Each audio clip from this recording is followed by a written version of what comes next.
টাকা হলো জীবনের খুব মূল্যবান একটা জিনিস, যেটা থাকলে সবাই পরিচয় দেয়, আর না থাকলে আপনজনগুলোই মুখ ফিরিয়ে নেয়। সম্পর্কের নাম যাই হোক না কেন, খারাপ সময় যে পাশে থাকে তাকেই জীবনের সবচেয়ে কাছের মনে হয়। মা ছাড়া যেমন সন্তান ভালো থাকে না, বাবা ছাড়া তেমনই সংসার চলে না। কিন্তু বাস্তবতা বড়ই কঠিন। যাদের মা নেই তাদেরও দিন চলে যায়, যাদের বাবা নেই তাদেরও সংসার চলে যায়। কিন্তু একটা অশূন্যতা থেকেই যায়, আর এই অনুভূতিটা বোঝার ক্ষমতা রয়েছে শুধু এতিমদের। কাউকে নিয়ে ফ্যামিলিতে ফাইট করার আগে চিন্তা করবেন সেই মানুষটা আপনাকে নিয়ে কতটুকু কনফিডেন্ট।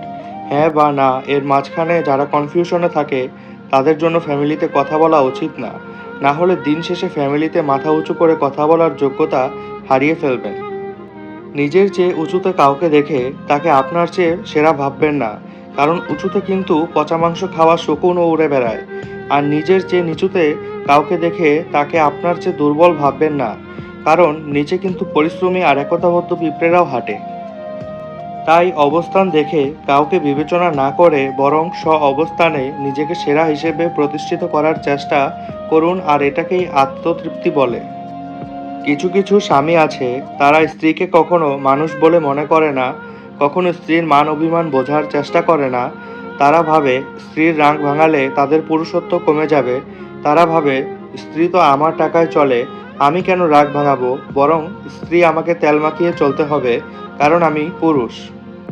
একটা সম্পর্কে ঝগড়ার চরম পর্যায়ে পৌঁছে যাওয়ার পর ও যদি কাছের মানুষটা তোমাকে ছেড়ে না যায়, তাহলে বুঝে নিও সেই মানুষটার কাছে তুমি খুব দামি। তাই তার দুর্বলতা জেনে তাকে আঘাত না করে সেই মানুষটার ভালোবাসাকে সম্মান করো, কারণ এই স্বার্থপর দুনিয়ায় ভালোবাসার মানুষের চেয়ে আঘাত করা মানুষের সংখ্যা অনেক বেশি। একটা প্রেম কাহিনী শুনুন। দুজন দুজনকে খুব ভালোবাসে। একদিন মিথ্যে এক সন্দেহের কারণে তারা দুজন একজন আরেকজনের উপর রাগ করে আছে, কিন্তু ভিতরে ভিতরে দুজনই দুজনের জন্য কষ্ট পাচ্ছে। দুজনেরই একজন আরেকজনের সাথে কথা বলতে ইচ্ছুক। ছেলেটা ভাবছে ও আগে আমায় কল দেক, আর মেয়েটা ভাবছে ছেলেটা আগে ফোন দেক। এরকম করতে করতে এক সময় দুজনই মনে কষ্ট নিয়ে ঘুমিয়ে পড়ল। জিতে গেল অভিমান আর হেরে গেল ভালোবাসা। সব সন্দেহ, কিন্তু আপন মানুষকে শুধু আগলে রাখাই নয়, কিছু কিছু সন্দেহ আছে যা শক্ত সম্পর্কও ফাটল ধরায়। রাগ ছাড়া কোনো সম্পর্কই সুন্দর হয় না।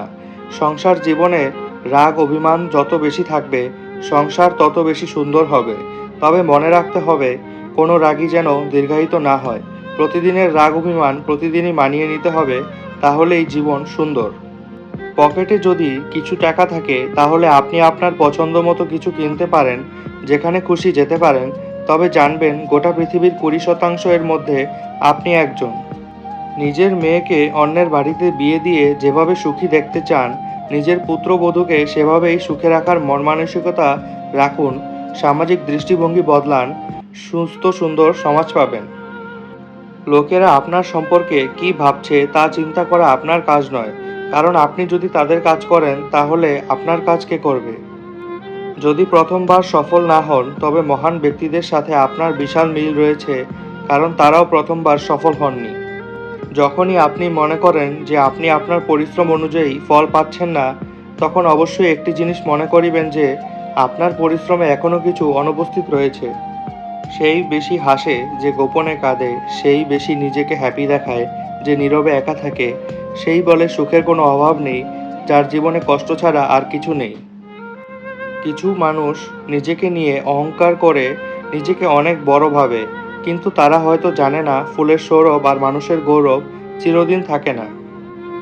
আপনি যদি বৃদ্ধ না হয়ে ভবিষ্যতে বাঁচতে চান, তবে অবশ্যই আপনি বড়দের সাথে সময় কাটান, কারণ বড়দের সাথে সময় কাটালে অভিজ্ঞতা আসে। টাকা আর সময়ের মধ্যে বড় পার্থক্য হলো তুমি সবসময় জানো তোমার কাছে কত টাকা আছে, কিন্তু তুমি কখনোই জানো না তোমার কাছে আর কতটুকু সময় আছে। তাই জীবনের প্রতিটি মুহূর্তকে এনজয় করো। জীবনে যদি অনেক আগে যেতে চাও তাহলে নিজের কান বন্ধ করে রাখো, কারণ জীবনে চলার পথে অনেক মানুষের কথা তোমার মনোবল ভেঙে দিতে পারে। যারা আপনাকে সাহায্য করছে তাদের ভুলে যাবেন না, যারা আপনাকে ভালোবাসে তাদের ঘৃণা করবেন না, আর যারা আপনাকে বিশ্বাস করেন তাদের সাথে বিশ্বাসঘাতকতা করবেন না। মানুষকে ঠকিয়ে আজ যতই মজা নাও না কেন, সঠিক হিসেব তোমাকে একদিন এই পৃথিবীতেই দিয়ে যেতে হবে। আজ পর্যন্ত কেউ ছাড়া পায়নি, আর পাবেও না, কারণ প্রকৃতি তার আপন গতিতে প্রতিশোধ নেয়।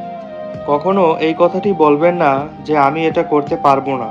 এটা কখনোই হতে পারে না, কারণ আপনি অসীম, আপনি সর্বশক্তিমান। রক্তের সম্পর্ক ছাড়া কেউ যদি তোমার জন্য কাঁদে, তাহলে বুঝে নিও সে তোমাকে তার জীবনের থেকেও বেশি ভালোবাসে।